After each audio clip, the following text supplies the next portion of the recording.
the biggest start of his entire life, entire career. Chad, what do you think about these teammates battling here? I agree with Jeff so much. You know, I think that this is hugely on him and trying to get a good start with Freezy.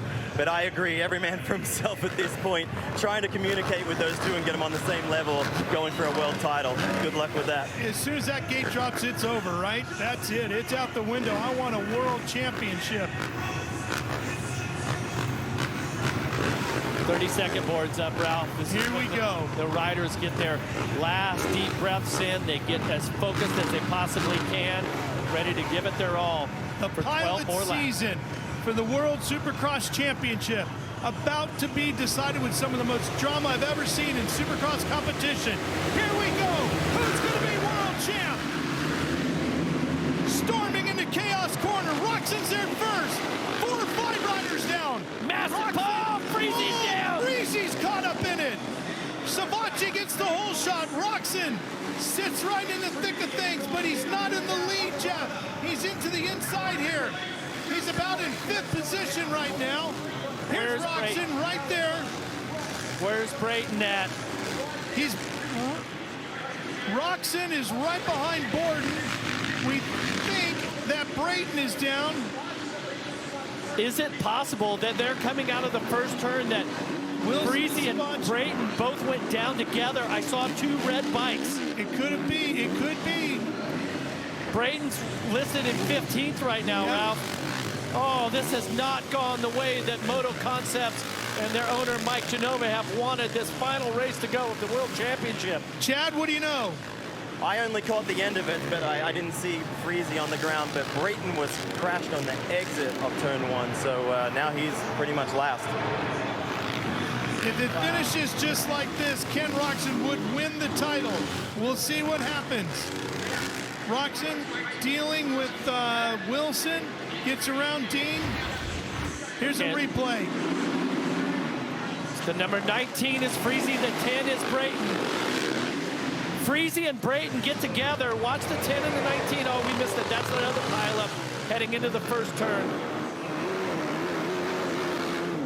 Frederick Noren again caught up in this. There he goes, down on the ground. He's had a rough night, has Frederick. 2 of the 3. He hasn't even made it to the first turn without being in the dirt. That is just brutal. Savachi looking for the win here.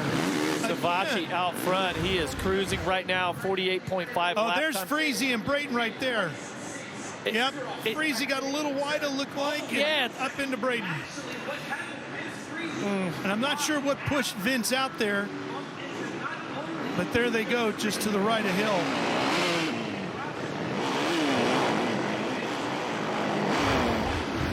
One of the most treacherous parts of Supercross. We called it Chaos Corner, and it has delivered that here tonight. You know, and what's interesting, you know, a lot of the times these riders, when they're younger, they'll have their parents around and become older, and girlfriends, wives, things like that. The moms have the worst time with the start. The rest of the track, they're fine. Some of the moms don't even watch the first turn.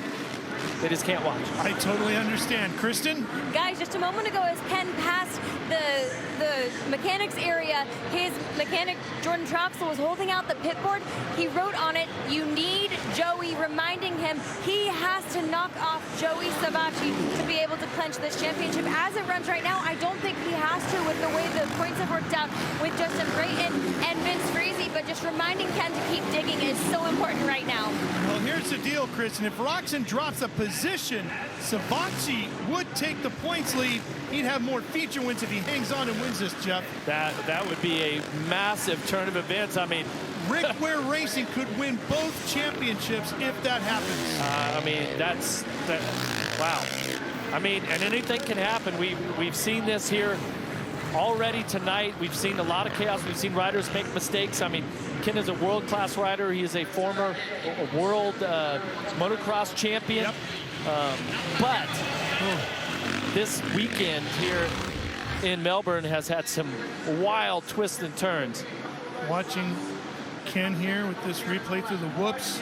That suspension just doing its thing as he flies through that very challenging, very technical whoop section.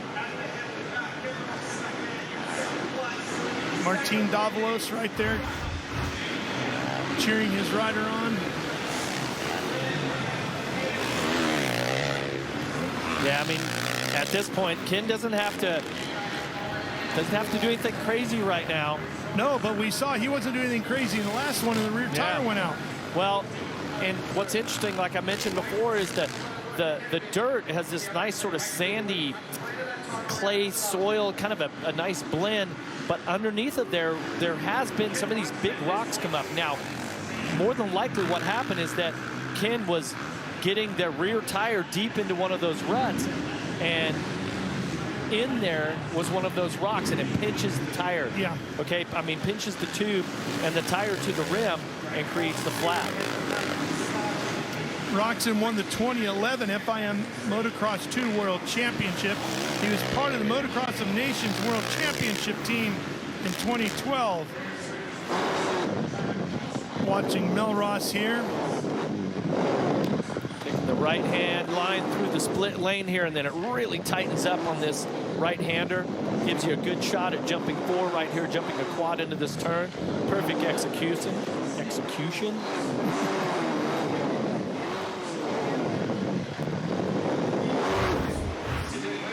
Here's Savacci working through the whoops on the 17. Whoa, that bike moving around a little bit. Pro Circuit tuned Kawasaki that he's riding there. Yeah. And then just pops out. Here's Joey. Boy, look at that rear end dancing around. Whoa. Hang on, Joey. Yeah, that was pretty loose right there. A little huckabuck. Keeps the bike underneath of him. Getting close to the end of this one. Can Ken Roxanne hang on? And Jeff, we have to bring up everything he's been through physically with the challenges that he went through with some nasty crashes, getting back into the sport and getting back to the top of the sport. This is the epitome of that comeback here. Well, there was a few years back when Ken suffered a really, really bad left elbow fracture. They had to operate on his left arm multiple times. Has a cadaver piece in there. At one point, there was the chance that he might not even have a racing career, like that his career would be over. There was a threat he could have lost his arm. And lost his arm, yeah. And so now here he is a few years later, and he's on the cusp of winning the World Supercross Championship. And it was a process, right? Just getting back to the point of winning races and getting onto the podium and now putting himself in championship contention and possibly winning a world championship in Supercross. To say Ken Roxanne has been inspirational to so many people for so many reasons is such an understatement. Yeah, he is. And so right now he's in a comfortable second. He's got the points he needs to win the world title. He just has 3 more laps. And how about Josh Hill on the CDR Yamaha running third? Nice way to finish off this championship for the veteran rider.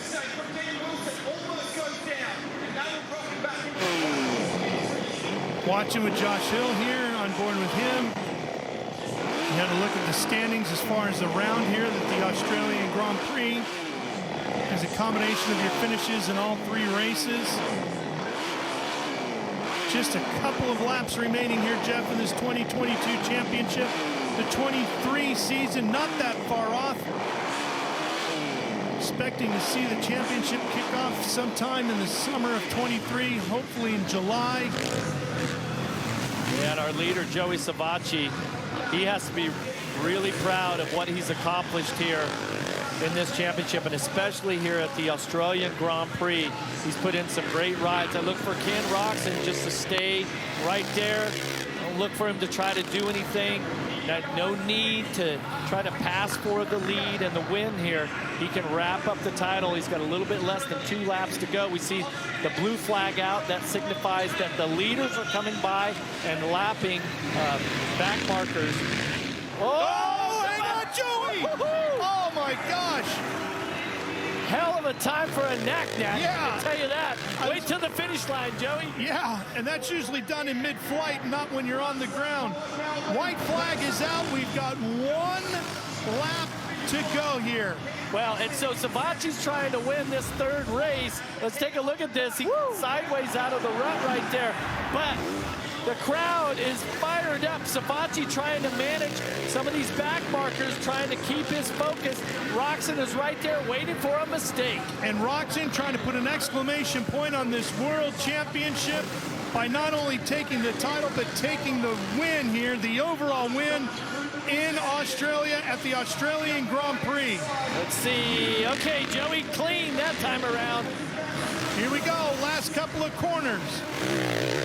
Wow. What a night it's been for Rick Ware Racing. They win the SX2 race and the championship, and Joey Savachi will win the WSX Australian Grand Prix, but it's Ken Roxanne who will be the 2022 World Supercross Champion. He did it. Unbelievable, Ralph. Doesn't finish race 2. Comes back and wraps up the world title with a second in race 3. But you know what, Jeff? That's Ken Roxanne and his career. Always fighting through the adversity to get back to the top step of the sport, and he did it once again here tonight. Just when we all thought, unbelievably, the rug was yanked out from under him and maybe this championship was going to go up in smoke, Ken said, I will not be denied here tonight, and comes back, fights to second, does exactly what he had to do, and wins another world championship. This time, he's a Supercross world champion. And look at this, Savachi and Freezy tie in points for second. Savachi's going to end up second, Freezy third in the world championship. There Great go the back. goggles, and the celebration is underway. Should have kept those goggles, though. Brayton and Freezy can only wonder what could have happened. Oh, boy.